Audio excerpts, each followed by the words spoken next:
você vai ter que se desprender dessa manada. Se você faz o que todo mundo faz, você vai chegar no mesmo lugar que todo mundo chega. Minha primeira atividade que eu fiz, minha primeira iniciativa que eu fiz, eu tinha um relógio. E aí a primeira coisa que eu fiz foi vender esse relógio. Então comecei a vender para os meus amigos, amigos do bairro, amigos da escola.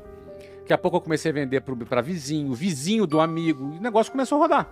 Depois, num segundo momento, quando eu comecei a vender com um pouco mais de escala, eu comecei a questionar. Porque o que eu ganhei vendendo aqueles relógios já era mais do que o meu pai e a minha mãe ganhavam no mês. Mas quando eu ganhei aquele dinheiro, eu gostei de ganhar aquele dinheiro. E eu me senti assim, cara, por que que as pessoas pegam 2 horas de ônibus para ganhar um salário mínimo? Por que que elas fazem isso? Elas não vendem relógio. As pessoas, elas são treinadas para poderem entrarem nessa linha de montagem. A pergunta é, para você ter sucesso, para você se destacar, para você cumprir com excelência a tua missão e, eventualmente, se você enriquecer, uma coisa é fato.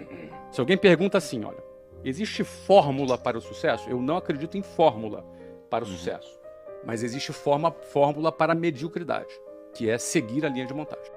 Porque se você faz o que todo mundo faz, você vai chegar no mesmo lugar que todo mundo chega. Se você dá todos os passos que todo mundo dá, você necessariamente vai chegar no mesmo lugar que todo mundo chega. E na melhor das hipóteses, você estar na média já é uma vitória. E a média é a mediocridade. Então, a maioria vai ficar nas médias. Mas a maioria por quê? Porque são as pessoas que vão seguir esse modelo, porque é muito difícil sair desse modelo. É muito desafiante, dá medo você sair dessa linha de montagem. Então, para você necessariamente ser bem-sucedido, se destacar, não ser um a mais nessa multidão, você vai ter que se desprender dessa manada. Aí começam os problemas. O primeiro desafio é você não se conformar com a manada. E aí tem uma diferença entre se conformar e ser uma pessoa grata, satisfeita. Porque a gente aprende a agradecer a Deus por tudo. E isso é bom. A gratidão é uma coisa que ajuda a nossa saúde mental e a gente que começou pobre na vida aprende a ser grato pelo feijão, arroz e ovo que está comendo. A gente aprende a agradecer e ser grato. Isso é muito saudável. E gratidão está ligada à satisfação. Mas isso não está ligado à conformação. A palavra conformação está ligado à mesma forma, conforme, a mesma forma. Quando você se conforma, você ganha a mesma forma da manada. Se você se conforma, você será como a manada. Vai mugir como a manada. Vai andar dentro dela. Mas o primeiro desafio é você olhar para aquilo e falar, eu não quero isso aqui. Quem assistiu o filme Formiguinhas fala justamente de uma formiguinha que não queria ser como formigueiro. Então o primeiro desafio é você olhar e falar, eu não quero isso aqui. Eu tinha uma mulher no ônibus que eu pegava, mas o nome dela era Ilka. E a Ilka, ela era a prefeita do meu ônibus. E ela era que organizava tudo, ela era a xerifona, entendeu? Organizava tudo, Natal tinha amigo secreto. Então, ela tentava transformar aquele ambiente hostil numa coisa mais agradável. Achava bonito o trabalho da Ilka, mas ela há 40 anos pegava aquele ônibus. E eu olhava para a Ilka e me dava um certo desespero. Por mais bonito que fosse aquele trabalho, era um trabalho de quem se conformou. Ela ganhou a forma. Eu não quero ganhar essa forma. Tem uma imagem que eu costumo falar, que é quando eu pegava lá um ônibus 5 horas da manhã, e no inverno é de noite no Rio de Janeiro. E como é um pouquinho mais frio do lado de fora, e você tem ali 8 pessoas por metro quadrado respirando no mesmo lugar, em situações como essa, eu ficava ali de frente para uma janela, do lado de fora escuro, e eu ficava olhando para o meu reflexo no espelho no ônibus. E eu me via naquela situação. E eu me recordo bem de falar, cara, eu vou sair daqui. Eu não quero ficar aqui. Então, eu acho que o primeiro ponto é você dar um basta para você não se conformar com aquilo. A primeira coisa. Esse é o primeiro ponto. Porque a gente acaba se acostumando na nossa vida e tolerando determinadas coisas.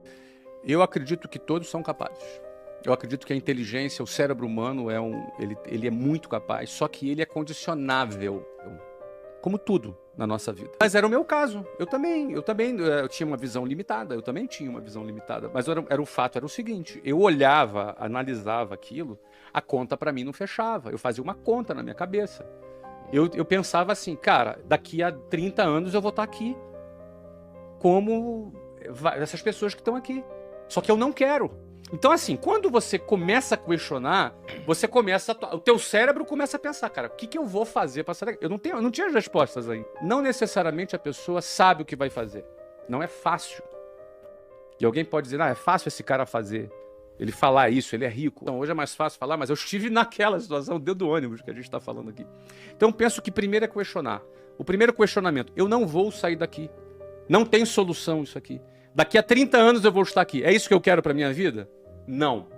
Se é não, eu tenho que sair daquele ciclo. Você tem que sair daquilo.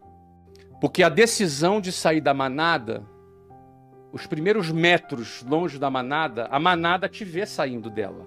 E a manada te julga, te põe medo. Vai começar assim. Geralmente, as piores pessoas para você vender são os amigos e parentes. São os piores. Eu tinha um vizinho que logo quando eu comecei a vender curso de inglês, eu arrumei um emprego para vender curso de inglês. E fui começar a vender curso de inglês. E ele era um cara que trabalhava de gravata. E eu achava assim, cara, esse cara deve ser importante. E aí eu fui lá falar do inglês para ele. E ele marcou na casa dele. Eu fui na casa dele, sentei com ele à mesa, apresentei tudo, cara. Ele deixou apresentar tudo, cara. E ficava fazendo perguntas, se fazendo de interessado. A gente ficou 1 hora conversando. E aí, no final, ele chegou pra mim e falou assim, Flávio, cara, eu não tenho interesse nesse negócio não, mas eu fiquei aqui só pra entender o que você tá fazendo. Não faça isso. Você é um garoto inteligente. Isso aí não vai te levar a nada, isso é uma roubada. Eu me senti mal, me senti subestimado, me senti super mal. Eu hoje vejo que ele era um cara medíocre, limitado, que não arrumou nada na vida. E ele me deu uma opinião do nível dele. Então, se você quer chegar mais longe, pegue as opiniões das pessoas que estão no nível que você quer chegar. Se a pessoa quer chegar mais longe, ela não pode seguir opiniões e conselhos de pessoas medíocres. Senão ela vai estar limitada. Esse cara me viu querendo